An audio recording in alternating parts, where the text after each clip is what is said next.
یاد گرفتن موسیقی یه روزی یه رویا بود. دلایل اصلیش کمبود معلم، آموزشگاه معتبر و حتی عدم دسترسی به ساز مناسب بود. اگرچه الان همچین چیزی دیگه رویا نیست، اما این که موسیقی رو پیش کی و کجا آموزش ببینی شده یه مشکل. خب پس این مشکل رو چطوری باید حل کرد؟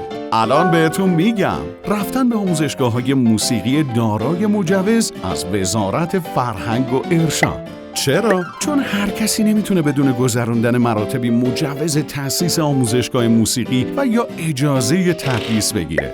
اولین شرط اخذ مجوز و یا اجازه تدریس اینه که یا باید مدرک معتبر دانشگاهی موسیقی داشته باشی یا تجربه و کسوت کافی در موسیقی توی سابقه کاریت باشه و اینکه همه اساتید هم باید کارت صلاحیت تدریس داشته باشن که خودش نشونه حساسیت روی کیفیت آموزشه. برخلاف آموزشگاهی که از مراکز غیر مرتبط مجوز تأسیس و یا اجازه تدریس در آموزشگاه میگیرن و داشتن سواد، توان و سابقه موسیقی برای خودشون و طبیعتاً برای اساتیدشون اصلاً ملاک نیست. عجیبه نه؟ پس حالا میتونی با خیال راحت به یکی از آموزشگاه‌های معتبر موسیقی زیر نظر وزارت فرهنگ و ارشاد برید و با اطمینان یاد گرفتن موسیقی رو شروع کنید. برای مشاهده اسامی و آدرس آموزشگاه‌های دارای مجوز وزارت فرهنگ و ارشاد به لینک پیوست مراجعه فرمایید و یا با شماره 0913 208 94 27 با دفتر انجمن آموزشگاه‌های استان اصفهان تماس بگیرید و